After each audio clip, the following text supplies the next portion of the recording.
6 money skills para yumaman. Una is ang pagmamanage ng utang. Alam mo kasi ang utang kalaban natin ng pera kasi may interest to na nagko-compound. Pangalawa, pag-increase ng income. Ang mga mayayaman, meron silang at least 7 sources of income. So ang focus nila is palaguin yung income nila. Pangatlo, pag-iipon ng pera. Importante, may disiplina tayo sa paghawak ng pera.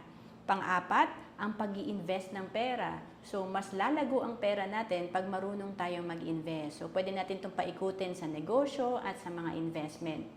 Pang-lima, ang pagkakaroon ng retirement fund.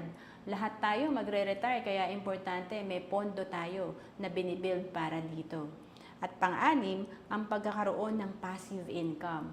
So, importante na by the time na tayo ay magre-retire na, meron tayong passive income. Ito yung continuing income. Kahit wala ka ng trabaho, meron pa ring